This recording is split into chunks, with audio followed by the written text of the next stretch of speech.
To support this podcast, go to positivesarcasm.com/donate. Any amount is appreciated. Once again, positivesarcasm.com/donate. Thank you and enjoy the program.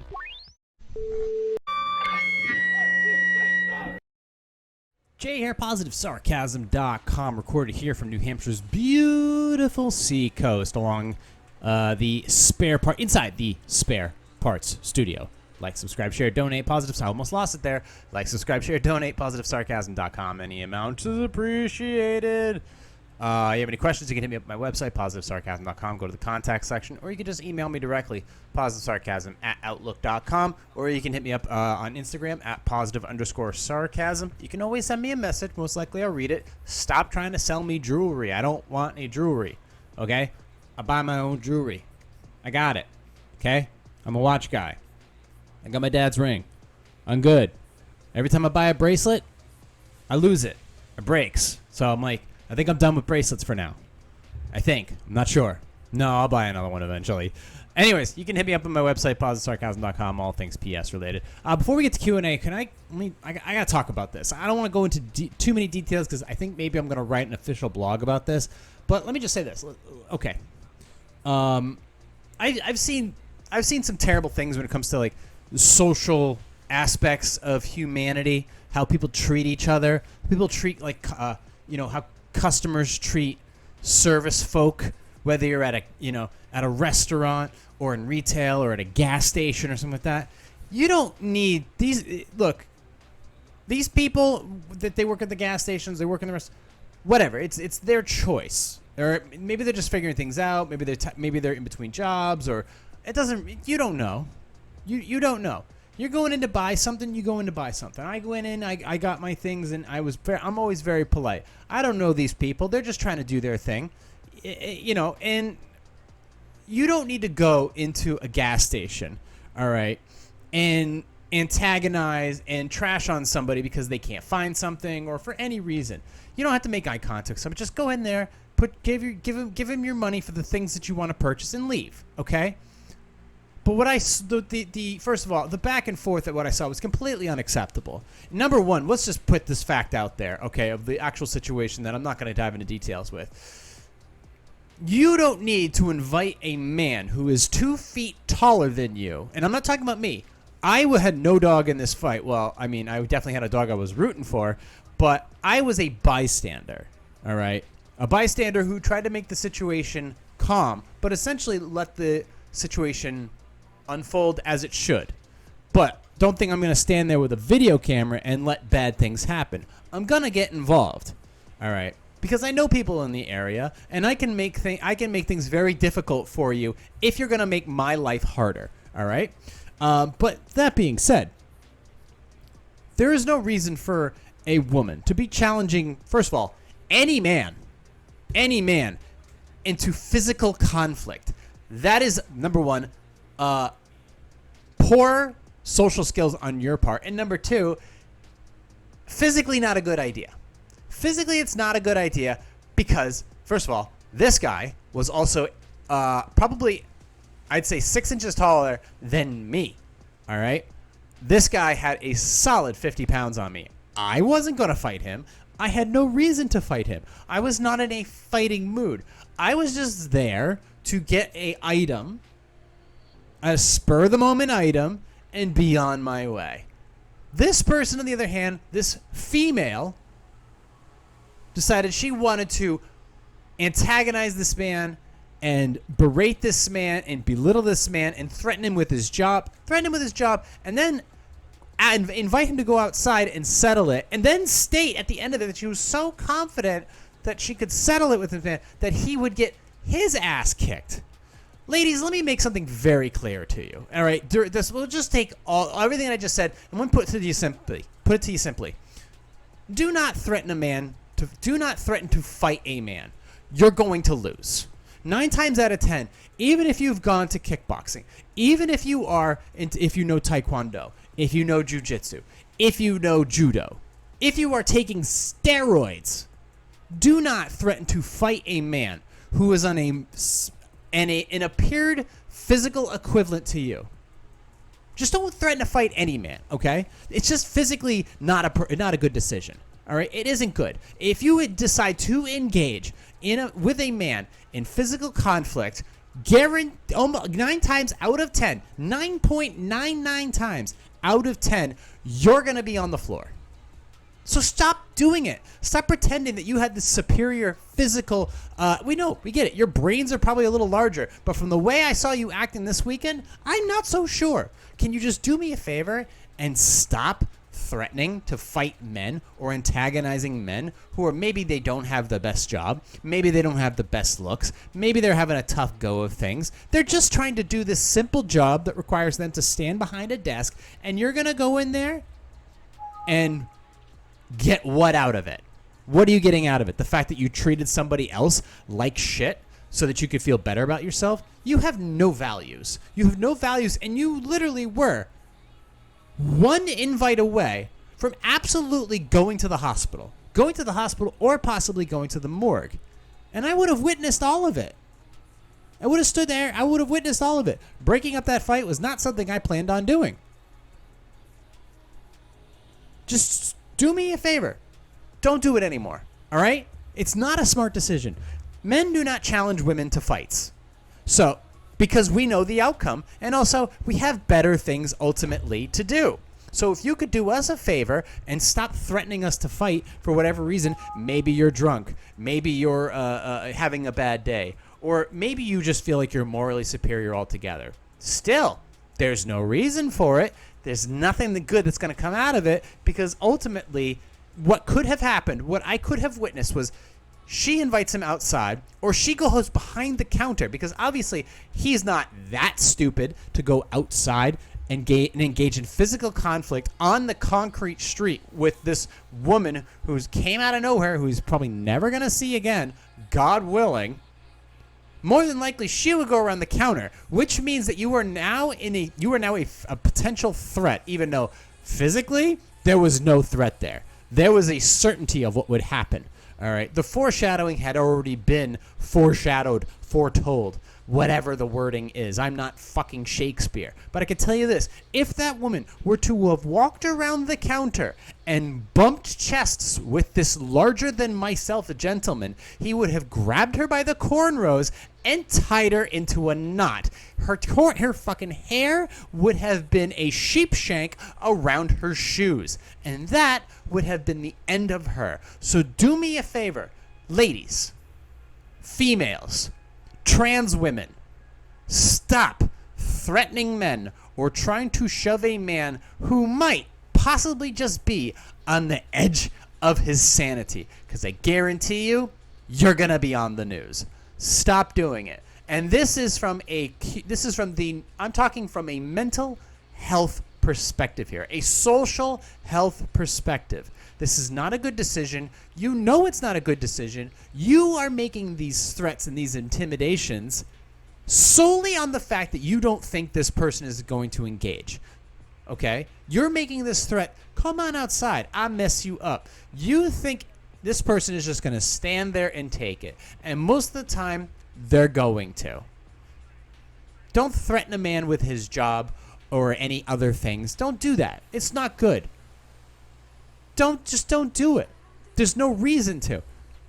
Threatening me is not going to get you anywhere either. Threatening me is probably even more dangerous. But this guy was way taller. Please, don't do it. Because it's only going to end one way. One way.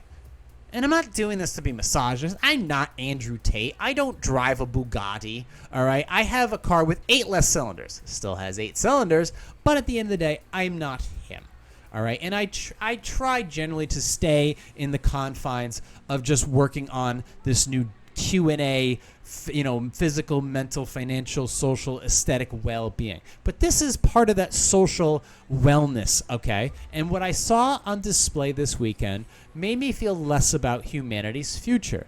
That these people, there is more than one of this person who treats people poorly and believes that threatening somebody to fight them or threatening somebody with their job is going to lead to ultimately you just getting in your car and feeling good about yourself because you just downgraded somebody while they're at their job who doesn't actually necessarily need that job. They just need an invitation to find a better one. But just remember that one time that you do threaten to fight a man, or actually, heaven forbid, actually make an attempt or strike a man, the floodgates have opened. All right? The floodgates had opened, and at that point, you're in uncharted waters. What will happen there, what will happen afterwards, in my opinion, if you strike at a male, an adult male, I have no, whatever happens to you after that, if it's of equal, now ultimately, if you slap a man and he slaps back, that's not equal.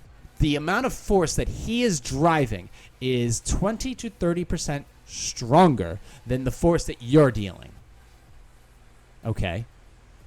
And if that's all you get out of it, first of all, you're going to be hurting. But you're going to get that because you delivered it. Now, he doesn't have to strike you. Obviously, he can tie you up in a knot, or he can grab you by your hair and put you on the ground, put his knee on your back. He can do a lot of things to you.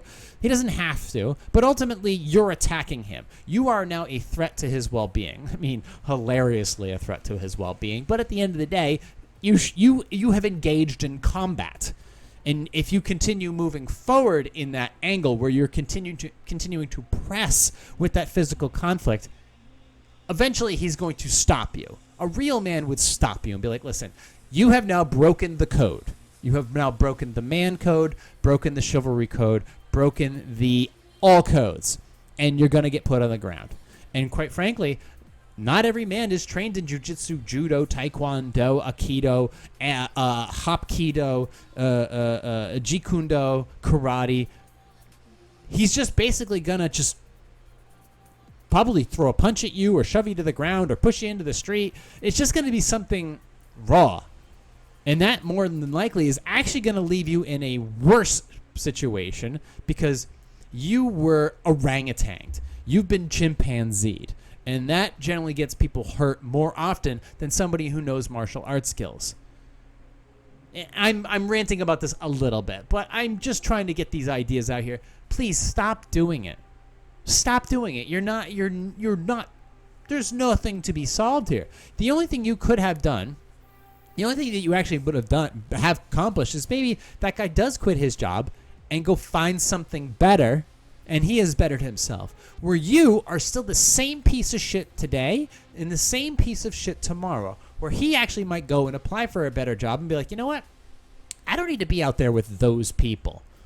I can go and get a programming gig, or I can go work in an office where it's nice and calm, or I can go work in construction. I can do other things that will maybe get me some exercise or get me some knowledge and pay more money. And I don't have to deal with you ever again. And heaven forbid, and remember, when that person vacates that position, a potentially worse person goes in there. Just like with the nurse shortage.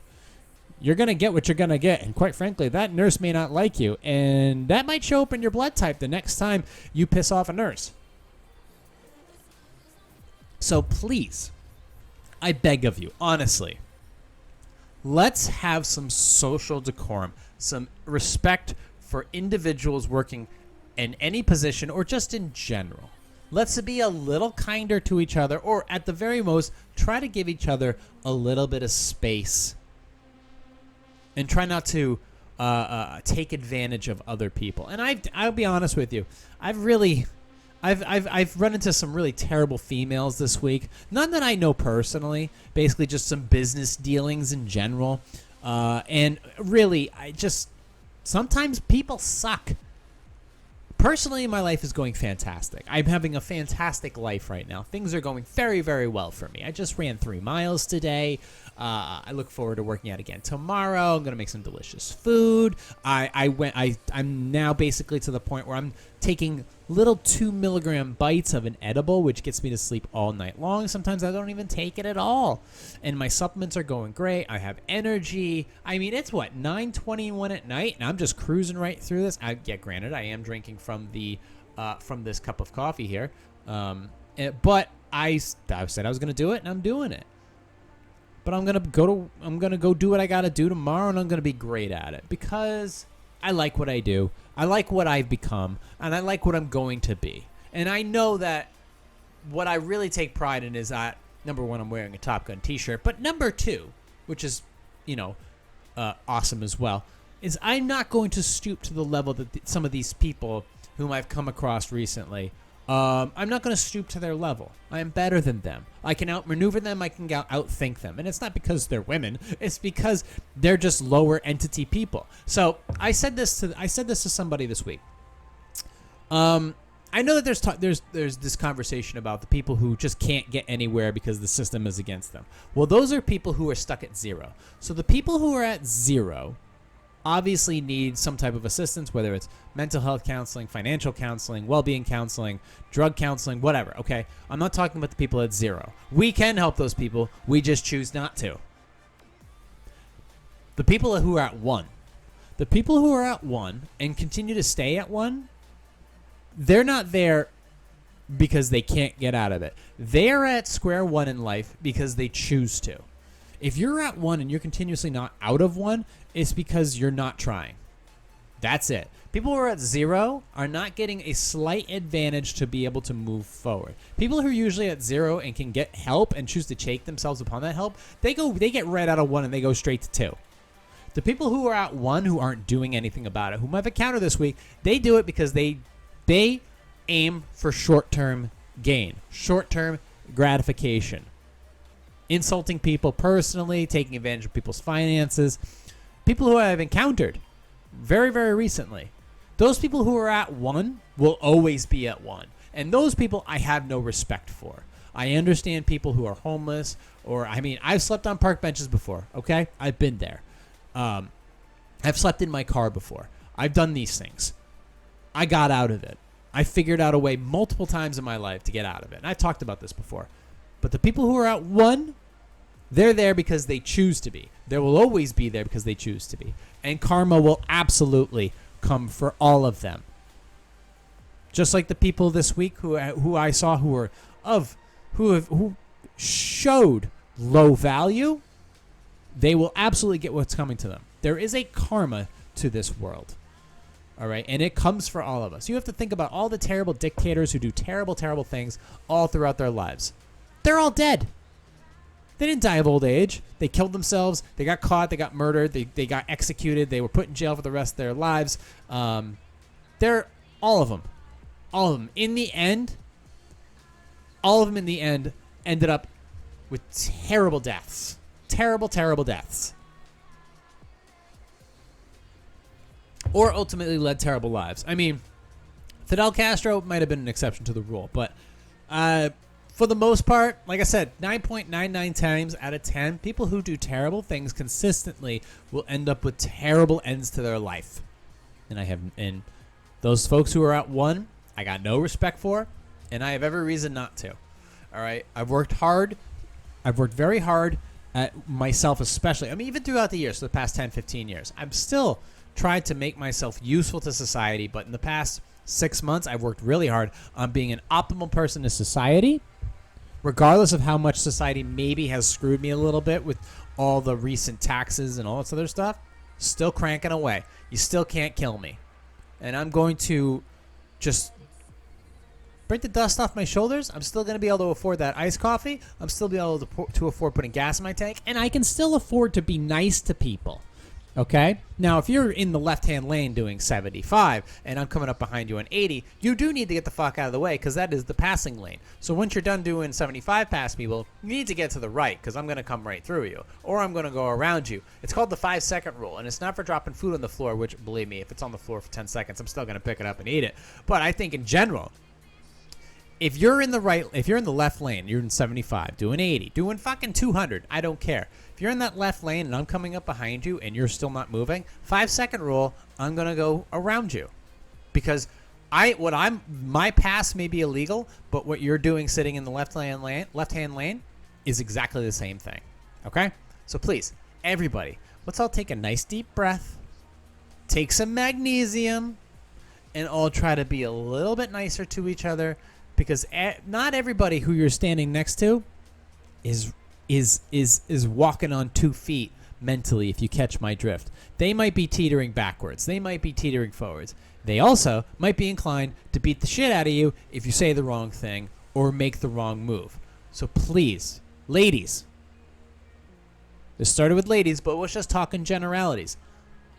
Let's just give everybody a little bit of space. It's been a rough few years, excuse me. Let's all be a little bit kinder to each other. And if if all of a sudden you get this ridiculous rage to just flip out on somebody and call them stupid, the best thing you can do at that point when you're about to flip out is leave. You're in a comedy club, you don't like it, leave. You're in a store, you're angry with somebody, leave. You've killed the situation. People will be confused, or maybe they'll mock you a little bit. Whatever. You've left. No further harm can be done. All right? Take that upon yourselves. But ultimately, physically threatening a man with combat when you are a female is a poor decision. Please, don't do it. All right. Let's do a couple Q&A and let's get out of here. I got burgers to cook. All right, if you want to support this rant, go to positivesarcasm.com/donate. Any amounts appreciated. Check out I actually just dropped an article called Welcome Mat a few weeks back. Go ahead and check that out. It's a pretty quick one, about 2-3 minutes, I think, of me ranting about going to Joann's Fabric and some stupid soccer mom and her booger-picking kid. Yeah, it was a good one. So glad I got that off my chest. Here we go. First one, courtesy of dig.com. What is this? Get this out of here. Every fall, every fall, 3, 2, 1. Every fall, my sister, my cousins, and a cousin's sister-in-law have a weekend shopping excursion in our home city. We stay in a hotel, treat ourselves, shop for our children, and go out for lunches and dinners. Quote, oh no, that's not a quote. That's just a dot on my screen. Shut up. It is a great time to reconnect. I have a sister, Wendy, who we do not invite. She is offended to the point of tears when she finds out we have not invited her. My 2 sisters and I are very close in age, but Wendy hasn't been as close to this set of cousins as my sister and I have been throughout the years.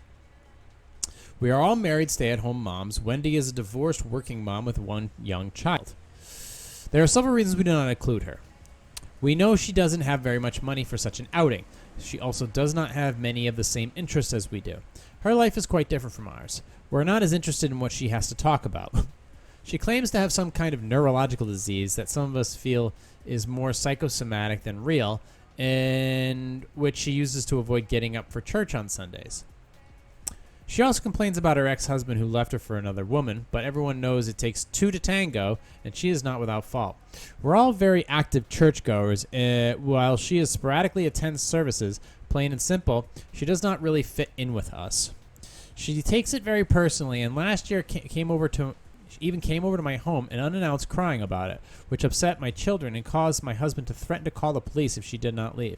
Now she barely speaks to me and told our relatives that I am a horrible person even though I've helped her. How can we get her to understand that she should perhaps find another set of friends who lives interest in lines more close? For a person who avidly goes to church, you don't have as much compassion as I thought you would. You're stay-at-home moms, which means you're living off of your daddy's money. When I say daddy, I mean your husband's. Spending his money. I get it. You're stay-at-home moms. You have a really hard job, a job that doesn't pay, and you're going to church all the time. But because this person doesn't go to church, obviously they don't have enough God in their lives, so they're not able to go out with you to do stuff. Now, obviously, I don't know if this woman is all that great. This person, your sister Wendy, who you don't invite, she doesn't seem like she's all that great. You don't seem all that great either. Quite honestly, from the way this is written, I would be more inclined to hang out with Wendy, but quite frankly, I don't want to hang out with any of you. I don't know if her anger or her being upset is justified, but I don't see you coming. You don't come across as a very good person. Now, you obviously wrote this on behalf of your sisters or cousins or whomever you go out with, but I don't really like any of you. If I was to go to church, you would not be the ones I'd be sharing fucking key lime pie with. I don't like you. I hope this isn't what they teach you in church. I'm pretty sure it's not. There's a lot of value that you should be learning when you go to church. I don't think you're learning that. I don't think you're practicing it. So ultimately, I'm not here to side with anybody, but I can tell you quite honestly is I don't like you for what you've said. Maybe you can find a better way of saying it, or you can maybe just work on being a better person because you don't come across as a very good one. Let's move on to the next one. I'm living with my ex at the moment as roommates and friends while he looks for a place to live. Okay. When I was recently away, he had a court date for finalizing his divorce. It has been an important event for us as a couple when we were dating, but not for me anymore after we broke up. I also knew he was hanging out with his buddies that day for support. I did, however, reach out to him the day before and after wish him luck and see how things have gone. When I returned home, I was confronted by a very upset, quote, friend. He told me that knowing how important this date was to him, I should have called him on the day or at least texted him. I hadn't realized contacting him both the day before and after was not enough. He clearly said I have a completely different definition of a friend than he does. Am I a terrible friend? Okay, you're living with your ex, and he had a court date for finalizing his divorce, which was important. Okay, so let me try to figure this out here. You were seeing a guy. Okay, you were seeing a guy. You were dating, and then you obviously were living together. So you got an apartment together. So you entered into a financial contract to share a place together while he was going through a divorce. Okay, very good. And now you're broken up. Okay.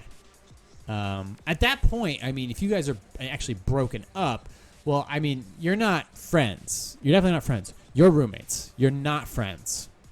I'll make that very clear. He shouldn't see you as a friend. He's obviously going through a lot of emotional stuff at the moment, and he's looking for some type of support. I don't know if it will be from you, but obviously this situation is where you guys shouldn't be living together. You should help him go find another place to live or give him an I mean, obviously somebody's got to go. All right, you guys are not going to talk to each other anyways after he moves out or whatever. So I guess just try to keep the peace for as much as possible so that both parties can go and, rebuild their lives. He obviously I can empathize, I guess is the word you'd say for this person. I don't know if I consider you a terrible friend, but obviously he's upset and he's going through a lot, and you're probably going through some stuff too. I think at this point, just look, help him find his own place. He gets his own place. Wish him luck, and just call it good. All right. It seems like it was a tough situation when you guys got together, whenever you guys decided to get together. And obviously the divorce was too much, and I don't know why it took him so long, but hey, whatever. Split up. Go find your own place. He goes to find his own place. Call it good. Be done with it, okay? Well, let's do one more. Ooh, this one's a lot. Okay. I've worked for my C-suite boss for almost 5 years. We are in line at work where we attend a lot of lunches and dinners at nice restaurants, most often as guests or vendors and clients. While I generally enjoy the fine dining opportunities, I find my boss to be an insufferable restaurant patron. My boss considers herself a foodie, so she often is often the one who suggests a restaurant for these meals. She prefers to go to places she has not been before when someone else is paying. She rarely deems a restaurant good enough to go back to more than once. Okay. Like clockwork, at the beginning of every meal, she peruses the drink menu, announces that nothing sounds good, and asks the bartender to make her something off menu, usually with lots of instructions and ingredients. Without fail, she does not like the custom drink and sends it back in a way that implies that the server didn't take all the instructions or the bartender is bad at his job. She often complains loudly that the dish is missing something or another vague criticism, and if she's loud enough for the server to overhear and inquire, she asks for the dish to be removed from the bill. If the server isn't paying as much attention as she should, she comments to the table about how the tip should be lower, particularly cringy when we are not once paying. Instead of ordering the dessert, she will start her meal over and order a cocktail and appetizer while everyone else drinks espresso. A move that usually confuses our dining companion also can throw off the servers, not to mention extends the meal another 30 minutes or longer, just when we were close to wrapping things up. Admittedly, I may be more sensitive to her particularities because I waited tables in a high-end restaurant to support myself through high school and college.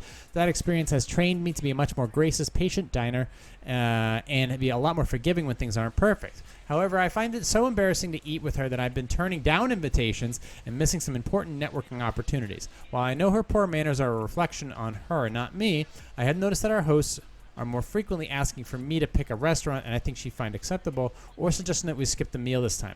So I get the feelings others have picked up on this as well. Should I say something to her? I'd go find a new job. Quite frankly. Let me just say out point blank. Your boss is a terrible person, all right? They're not a foodie. They're just an asshole. She's an asshole. This moral hierarchy stuff, I just talked about this, about the bitch at the gas station. This is a terrible person. This is a bad person. This is not somebody you want to have dinner with or interact with or at this point even work with. This is a person you want to stay away from. Quite frankly, I would just literally go and get another job. There's plenty of them out there at this point. I'm not kidding. There's plenty of them out there. Get out of this situation. You don't want to talk to this person. If you want to actually confront them, maybe they'll change their No, they're not changing their behaviors. People like this at this point, they're on a power trip. They're never going to get humbled. So the best thing you can do is remove yourself from the situation and leave and go find something else. And quite frankly, going out is costing you a lot of money. So all that extra money you're making at this job, you could go to another job that maybe even pays less, but then you're not spending all that stupid money on those stupid restaurants, and save yourself some cash and cook your food at home. All right. Well, 31 minutes. Yay! We're done for today. If you have any questions, concerns, comments, go to positivesarcasm.com. Go to the contact page. Just hit me up there. You can email me directly, positivesarcasm@outlook.com, or you can just hit me up through Instagram @positive_sarcasm. Check out my new blog that I posted a couple weeks ago called Welcome Matt. It's a quick and short and sweet one. Definitely harkens back to my old days of writing for sure. I'm sure some of you will love it, and I'm sure maybe one or two of you will hate it, but I don't care. I'm leaving it up anyways. What are you going to do? Not hang out with me? You can find this podcast anywhere podcasts are available audio-wise, but also video, YouTube, and Rumble. Just look for Positive Sarcasm Podcast. But audio-wise, anywhere, including Substack. But you can also download it and stream it directly from my website, positivesarcasm.com. In the meantime, thank you for listening. I really appreciate it. Thank you for watching. If you are, thank you for subscribing, because that will help you get to the next one. All right, we're done here. Thank you for listening, watching, and subscribing, as I just stated. We'll talk to y'all next week. Recorded here in the Spare Parts Studio alongside New Hampshire's beautiful seacoast for entertainment purposes only. This has been a Positive Sarcasm presentation.